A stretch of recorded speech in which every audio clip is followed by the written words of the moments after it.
Hi everybody, Gorakhpur maths classes में आप लोगों का स्वागत है। आज हम लोग लाभ और हानि के बाद डिस्काउंट पर चलेंगे। ठीक है, डिस्काउंट मतलब छूट या बट्टा। सभी लोग परिचित हैं, खास करके महिलाएं विशेष रूप से जानती हैं बट्टा या छूट क्या होता है। तो छूट जो प्रश्न इस पर आते हैं वो 4 प्रकार के आते हैं। पहला है सामान्य छूट, नॉर्मल डिस्काउंट। दूसरा है डबल डिस्काउंट यानी यूनिक बट्टा, जब आपसे पूछता है यूनिक डिस्काउंट या समतुल्य बट्टा। तीसरा है लाभ और हानि के साथ छूट मतलब डिस्काउंट विथ प्रॉफिट और लॉस। और लास्ट है जो चौथा, offer discount. Offer discount mall वगैरह में दिए जाते हैं, शॉपिंग कॉम्प्लेक्स में या दुकानों पर भी मिलते हैं कि इतने का सामान ले जाइए, इतने प्रतिशत छूट, बाई 1 गेट 2 फ्री। अब जान गए होंगे। चलिए हम इससे शुरुआत करते हैं सामान्य छूट से। ठीक है, तो सभी लोगों से गुजारिश है वीडियो को पूरा देखें और हो सके तो सब्सक्राइब और शेयर भी कर दें।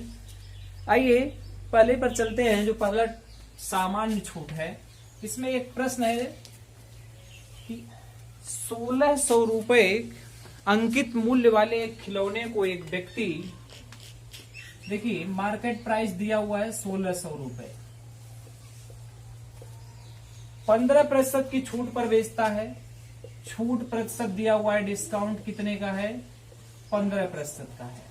अब हम आपको एक चीज बता दें, ये जो छूट होता है हमेशा अंकित मूल्य पर दिया जाता है, यानी मार्केट प्राइस पर। हमेशा डिस्काउंट हमेशा किस पर होता है? मार्केट प्राइस पर। अभी तक हम लोग सीपी को 100 मानते थे, मतलब कि कॉस्ट प्राइस। प्रॉफिट लॉस में सीपी को 100 मानते थे। अब हम लोग एमपी को, मार्केट प्राइस को 100 मानेंगे। ठीक है, अब एमपी को 100 मानेंगे इस टाइप में और इस टाइप में। ठीक है ना, थर्ड टाइप से अलग होगा, वो हम बताएंगे। देखिए मार्केट प्राइस जानते हैं, जैसे बाजार में जाइए कोई शर्ट लेने या कोई वस्तु लेने, तो अगर उस पर 499 रुपए टैग लाइन पर लिखा हुआ है, टैग है, तो वही मार्केट प्राइस है। कोई भी सामान लेने जाइए, उसके लेबल पर जो रेट लिखा होता है वो मार्केट प्राइस है। और उस पर जो छूट दी जाती है, जितने भी % का डिस्काउंट दिया जाएगा, तो डिस्काउंट के बाद वो सेलिंग प्राइस बनता है। ठीक ना, जैसे ये मार्केट प्राइस खिलौने का 1600 है, 15% की छूट दिए, तो बताइए 100 में से 15 गया, 85 गुणे 100। बस आपको यही करना है, जितने % की छूट होगी 100 में से घटा के गुणा कर लीजिएगा। ठीक है, एकदम ये सीपी की तरह व्यवहार करेगा मार्केट प्राइस। 2 जीरो से 2 जीरो कट गया, 16 का गुणा कर लीजिए, 16 पंजे 80, 16 बटे 128 और 8 136। ठीक है, या दूसरा तरीका क्या है, अगर हम चाहें 1600 का 15% निकाल लें और 1600 में से माइनस कर लें। ठीक है ना, 1600 का 15% निकालेंगे तो 15 छक्का 90 और 15 240 रुपए आ जाएगा। अब 240 जब घटाएंगे तो वो भी 1360 रुपए ही होगा।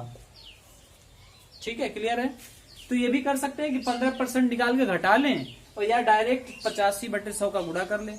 ये वाला ज्यादा यूज है इसका आगे, इसलिए हम ये बता रहे हैं। बाकी ये थोड़ा आसान लग रहा होगा आपको, लेकिन इसका यूज ज्यादा है, इसलिए यही सीखें। अगला प्रश्न है, एक फुटबॉल का अंकित मूल्य 9000 रुपए है, 30% छूट पर बेची जाए तो इसका विक्रय मूल्य क्या होगा? तो देखिए 9000 का फुटबॉल है। अब इसे 30% जब आप डिस्काउंट पर बेचेंगे तो 30% माइनस करेंगे तो कितना होगा? 70, यानी 9000 इंटू 70/100 अंकित मूल्य आ जाएगा 9 7 63, 6300 उसका सेलिंग प्राइस आ जाएगा। मार्केट प्राइस 9000 था। ठीक है, नेक्स्ट क्वेश्चन देखते हैं। 12% की छूट के दर से एक खिलौने को 132 रुपए में बेचा गया, तो खिलौने का मार्केट प्राइस क्या है? देखिए यहाँ इस बार सेलिंग प्राइस दिया हुआ है, 12% छूट दिया हुआ है। अब सेलिंग प्राइस यही है, छूट किस पर मिलता है? मार्केट प्राइस पर। मार्केट प्राइस कितना बनेगा? 100%। हम बताए थे, क्योंकि ये सीपी की तरह व्यवहार करता है। अब 100% में अगर 12% डिस्काउंट देंगे तो कितने की वस्तु होगी? 88%। हम बताए थे डिस्काउंट किस पर होता है? मार्केट प्राइस पर होता है। ठीक है ना, तो 100 में से 12 घटा दीजिए, 88% बराबर कितना आ रहा है? 132 रुपया। 88 को बटे में भेजें, 132/88 इंटू जैसे ही 100 करेंगे 100 मतलब मार्केट प्राइस आ जाएगा, ठीक है। इसे 44, 2 से काटे 44 हो जाएगा। अब 44 3 ये डायरेक्ट कट गया और 2 से ये कटा था 50, यानी उस वस्तु का अंकित मूल्य कितना था 150 रुपए। भाई 2 से काटे 44 हुआ, 2 से इसको काटे 50 हुआ, और 44 3 132, 3 गुणा 50 150 मार्केट प्राइस हो गया। एक अगला क्वेश्चन देखते हैं। एक खिलौने का रियायती मूल्य 1470 रुपए है। यदि छूट प्रतिशत 16 हो तो खिलौने का मार्केट प्राइस क्या होगा। देखिए, रियायती मूल्य का मतलब ये होता है कि छूट देने के बाद वो कितने में बेची गई खिलौना, ठीक है।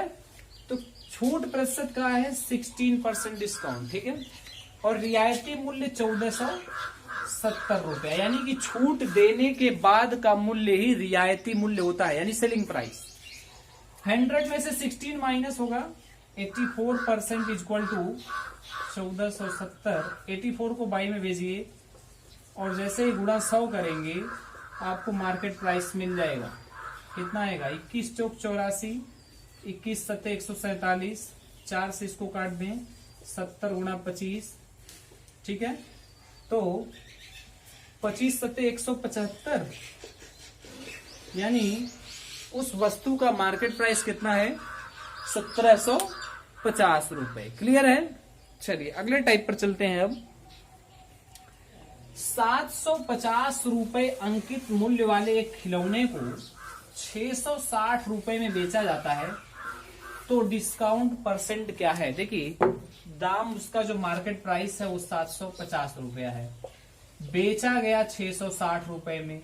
अब आपसे पूछ रहा है कि छूट प्रतिशत क्या है, यानी कि कितने परसेंट का उसे छूट मिला है। तो पहले ये पता करिए कि कितने रुपए का छूट मिल रहा है, तभी तो छूट प्रतिशत पता चलेगा। कितने रुपए का छूट है। देखिए 750 की चीज 660 में जा रही है, तो डिस्काउंट कितने का हुआ 90 रुपए का। भाई घटा लीजिए, 90 रुपए का डिस्काउंट आ गया। अब आपको प्रतिशत छूट पता करना है, परसेंटेज डिस्काउंट। तो छूट 90 रुपए का, और छूट किस पर होता है हम बता चुके हैं, मार्केट प्राइस पर होता है, इसलिए बटे में 750 गुणा 100, ठीक है। 1 0 से 1 0 काट दीजिए, 25 3 75, 25 चौक का 100, 3 तारीख का 9, 3 गुणा 4, यानी कितने प्रतिशत की छूट थी 12% की छूट है। क्लियर है। नेक्स्ट क्वेश्चन देखते हैं। 220 रुपए लागत मूल्य वाली एक वस्तु 209 रुपए में बेची जाती है, तो उस पर छूट प्रतिशत क्या है। देखिए 220 उसका लागत मूल्य है। यहाँ प्रश्न ये यूपीएसआई का है। बेसिकली लागत मूल्य से कंफ्यूज नहीं होना है, क्योंकि छूट ये मार्केट प्राइस मान के आप लगा सकते हैं। छूट हमेशा मार्केट प्राइस पर ही होता है। तो 220 उसका लागत है, इसे मार्केट प्राइस मान लें, और बेची कितने में गई 209 रुपए में। तो छूट कितने का हुआ 11 रुपए का, बटे में मार्केट प्राइस गुणे 100। 1 0 से 1 0 कटा, 11 दूना 22 और 2 पंजे 10, 5% का डिस्काउंट है। बहुत ही इजी क्वेश्चन है, क्योंकि ये नॉर्मल डिस्काउंट है, टाइप ही इजी है। अभी जब डबल डिस्काउंट में बढ़ेंगे तब थोड़ा लेवल बढ़ेगा। अगला क्वेश्चन है। क्वेश्चन ये है कि एक व्यक्ति 18% छूट देता है किसी वस्तु पर, और वह 1080 रुपए का छूट पर कोई वस्तु बेच रहा है, तो उसका मार्केट प्राइस क्या है। देखिए छूट प्रतिशत 18 है, और ये जो रुपए में डिस्काउंट मिला है, कोई व्यक्ति छूट दे रहा है 18% छूट दे रहा है, और रुपए में 1080 की छूट दे रहा है, यानी 18% बराबर ही 1080 रुपया। 18 को बटे में भेजिए, 1080 बटे 18, और जैसे ही गुणे 100 करेंगे मार्केट प्राइस आ जाएगा 18 छक्का 108, यानी उस वस्तु का मार्केट प्राइस कितना है 6000 रुपए है। ठीक है। इसी टाइप का एक और क्वेश्चन देखते हैं। क्वेश्चन ये है, एक व्यक्ति किसी वस्तु को 13% छूट पर बेचता है, और छूट के कारण उसके मूल्य में 156 रुपए की कमी आ जाती है, तो मार्केट प्राइस क्या है वस्तु का। देखिए छूट के कारण वस्तु के मूल्य में कितने की कमी आई 156 रुपए की, और छूट प्रतिशत कितना है 13%, 13% है। अब आप बताइए 13% जब छूट देंगे तो वस्तु का दाम में कुछ कमी होगी, गिरावट आएगी, तो तो 13% के कारण कितने की गिरावट आई है? 156 रुपए की, यानी ये छूट राशि है और छूट प्रतिशत 13 है। तो 13% इक्वल टू 156, 13 को बटे में भेजें 156/13 इंटू 100। 13 से इसको काट देंगे, 12 बार में कट जाएगा। उस वस्तु का मार्केट प्राइस कितना है? 1200 रुपए है। ठीक है, नेक्स्ट क्वेश्चन देखते हैं।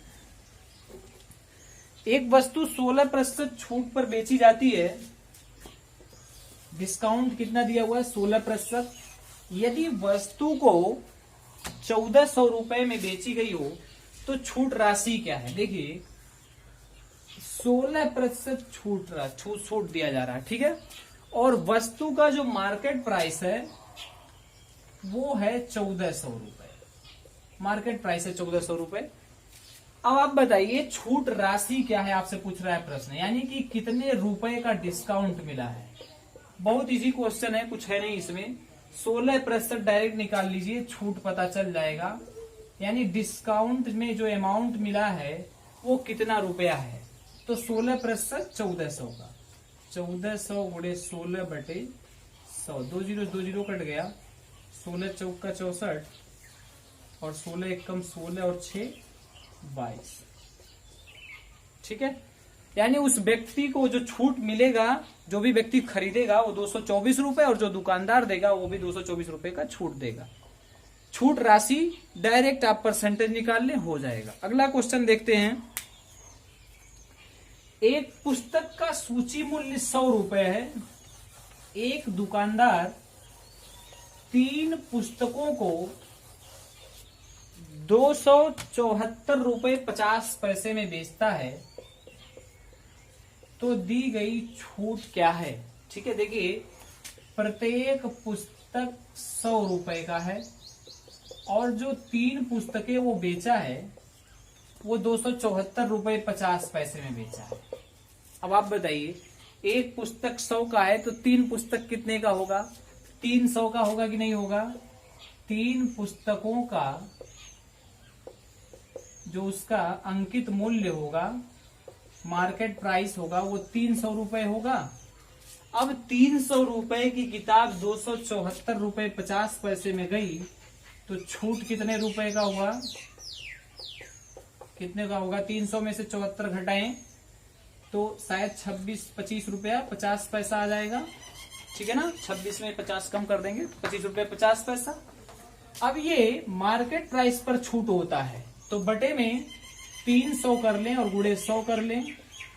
3 बटे 24 और 3 बचे 15, 8.5% डिस्काउंट हो गया। ठीक है, वो छूट 8.5% की थी। अगला क्वेश्चन, अब देखिए ये तो आपका नॉर्मल डिस्काउंट था, नॉर्मल से क्वेश्चन थे, नॉर्मल डिस्काउंट था। ठीक है, कोई भी प्रश्न रहे ऐसे लगा लेंगे। हम दूसरे टाइप पर चलते हैं, डबल डिस्काउंट पर। डबल डिस्काउंट क्या है? यानी यूनिक डिस्काउंट, समतुल्य बट्टा बहुत पूछा जाता है। तो एक प्रश्न लेते हैं छोटा सा।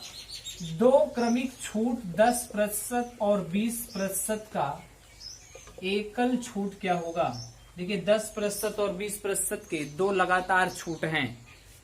लगातार छूट का मतलब ये होता है पहले 10 का छूट दिया गया तो 100 की चीज 90 में जाएगी, फिर उस पर भी 20 का छूट दिया गया, यानी 90 गुणे 80 बटे 100। ठीक है, देखिए कैसे, एक तो हम 10 वाले रूल से बताते हैं। अगर 10 मान ले कोई वस्तु पहले 10 की है, जब 10% का छूट देंगे तो 9 की हो जाएगी। दोबारा जब 20% का छूट देंगे तो 10 की चीज 8 की हो जाएगी। 10 का 20% 2 होता है और छूट का मतलब होता है माइनस करना। तो 10 दाहिम 100, 9 8 72, कितने का छूट हुआ? 28% का। यानी जो उसका एकल छूट बना, समतुल्य बट्टा जो बना वो 28% बना। एक चॉकलेटी मेथड है, आप लोग जानते होंगे, x + y - xy/100। ठीक है, इससे भी सॉल्व कर सकते हैं इसको। पहला 10, दूसरा 20 और 10 गुणा 20 बटे 100।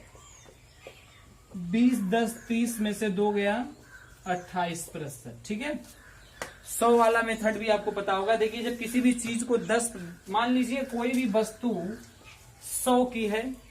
अब जब 10% का छूट देंगे तो कितना होगा, 90 होगा। फिर इस पर 20% का छूट देना है तो 80/100 कर दीजिए। 1 0 2 0 9 8 72। अब आप बताइए 100 की चीज 72 में जा रही है, छूट कितने का हुआ, 28% का। इसका मतलब ये कि दो क्रमिक छूट 10% और 20% का जो एकल छूट है वो 28% है। ठीक है, एक और प्रश्न लेते हैं। दो क्रमिक बट्टे 20% और 20% का समतुल्य बट्टा क्या होगा। अब देखिए 20% एंड 20% है। जब भी प्रश्न में क्रमिक छूट कहेगा तभी ये फॉलो करेंगे, लगातार छूट या सिलसिलेवार छूट। 20-20 है तो देखिए जब 20% का छूट देंगे तो 10 की चीज कितने में जाएगी, 8 में। हमने मान लिया कि वो वस्तु 10 की है, 20% छूट दी, 8 में जाएगी। फिर 10 मान लीजिए, 20% का छूट देंगे, 8 में जाएगा। 10 दाइन 100, 8 8 64। 100 की चीज 64 में जा रही है, कितने प्रतिशत का छूट हुआ, 36% का। जितना कम उतने की छूट। ठीक है, 10 के रूल में बता चुके हैं। यहां भी रखेंगे 20-20 40 होगा और 2 दूना 4 हो जाएगा, 2 0 कट के, तो 40 में से 4 गया, 36 हो जाएगा। ठीक है, चलिए एक और देखते हैं। 3 सिलसिलेवार छूट 10%, 20% और 30% का एकल छूट क्या होगा। ठीक है, या समतुल्य बट्टा क्या होगा, या यूनिक डिस्काउंट क्या होगा। अब देखिए जब 3 छूट आ जाएंगे तब इसमें आपके लिए थोड़ा सा दुख आ सकता है। कैसे, यहाँ 2 ही हैं, तीसरा कहाँ रखेंगे, कुछ लोग जानते भी होंगे। ठीक है, अच्छी बात है। लेकिन आइए 10 वाले रूल में देखते हैं, बहुत आसान है। 10 से 9 हुआ, फिर 20% का छूट 10 से 8 हुआ, और 30% का छूट क्या होगा, 7 हो जाएगा। 10 में से 3 गया, 7। अब गुणा कर लें, 10 दाहिन 100 दाहिन 1000 हुआ। इधर थोड़ा सा मुश्किल लग रहा होगा। 9 8 72, 72 गुणे 7 504 होता है। ठीक है, 7 दूना 14, 7 7 49 1 50, 504। अब देखिए परसेंटेज 100 पर चलता है, हम 10 के रूल में आपको बता चुके हैं, 1000 पर नहीं चलता। तो एक 10 से भाग कर दें, इधर भी 10 से भाग कर दें, तो एक अंक पे यहाँ दशमलव लग जाएगा। अब 100 की चीज 50.4 में जा रही है, तो इसका मतलब कितने का छूट हुआ, 49.6 का, 49.6% की छूट हुई है। क्लियर है। तो 10 का रूल ये है। अगर इस पर लगाना चाहें तो क्या करेंगे, तो पहले आप 2 को लेके चलिएगा, 10 और 20 को लेके चलिए। 10 और 20 का छूट कितना बनता है आप जानते हैं, 28% बनता है। देखिए यहाँ आया है 10 और 20 का छूट 28%। अब इन दोनों का एकल छूट हो गया 28%। अब इसके साथ 30 को ले लीजिए, तो 28 + 30 - 28 गुणा 30/100। 1 0 से 1 0 कटाइए, 58 हुआ, -28 3 84। 10 से भाग करेंगे, 8.4 होगा, 49.6%। क्लियर है, कुछ नहीं है। पहले 2 को लेके चलिए, फिर ये 1 हो जाएगा, और फिर एक ये और एक ये, लास्ट आपका आंसर आ जाएगा। ठीक है ना। तो ये चॉकलेटी मेथड भी अच्छा है, ये 10 वाला रूल और भी अच्छा है यूनिक डिस्काउंट के लिए। एक अगला प्रश्न देखते हैं, वो यूनिक डिस्काउंट का ही है कि 2 क्रमिक छूट X% और 20% का एकल छूट 32% है, तो X का मान क्या है। ठीक है ना, 2 क्रमिक बट्टे हैं, एक X% और एक 20% है। इनका जो एकल छूट है वो दिया हुआ है 32%। अब आपको ये बताना है कि X का मान क्या है। तो देखिए वो चॉकलेटी मेथड का प्रयोग कर लेते हैं। X + 20 - X गुणा 20/100 बराबर, यही एकल छूट होता है, ये फार्मूला ही, बराबर 32। ठीक है। अब देखिए 20 को उधर भेज दीजिए, और 1 0 से 1 0 काट दे, 2 पंजे 10। x - x/5 = 20 को उधर भेजेंगे, 32 में से 20 गया, 12। ठीक है। अब थोड़ा हम जल्दी अगर कैलकुलेट करें तो 5x, 5 का तिरछा गुणा, इसमें एलसीएम लेने पर 5x में से x गया, 4x बराबर 12, 4 3 12, 3 5 15, यानी x बराबर वो जो पहला छूट था वो 15% का था। ठीक है ना। एक और क्वेश्चन देख लेते हैं, ज्यादा क्लियर हो जाएगा। 20% और x% का समतुल्य बट्टा 20% और x% का समतुल्य बट्टा 44% है, तो x का मान क्या है? यानी कि दो क्रमिक बट्टे दिए गए, एक 20% और एक x%, और इनका समतुल्य बट्टा 44 आया। तो देखिए फॉर्मूला यूज करते हैं, x plus 20 minus x into 20/100 equal to 44। एक जीरो से एक जीरो, फिर वही कहानी, 2 पंजे 10, 20 को उधर भेजेंगे, 44 में से 20 गया, 24 हो जाएगा। देखिए ये 20 बॉर्डर पार जाएगा तो माइनस हो जाएगा ट्रांसफर करने पर, ठीक है। अब फिर 5 का गुणा x में, 5x माइनस x बटे 5 बराबर 24, यहाँ 4 मिलेगा, 4x/5 इक्वल टू 24। 4 से इसको काट दें, कानून के हाथ लंबे होते हैं तो आप काट सकते हैं इधर से इधर, 4 छक 24, 5 का तिरछा गुणा, 5 छक 30, यानी उस x का मान कितना है? 30% है। अब एक प्रश्न आपके लिए स्क्रीन पर है, उसे आप लोग सॉल्व करिए, ठीक है। बहुत बहुत धन्यवाद, अगली क्लास में मिलते हैं।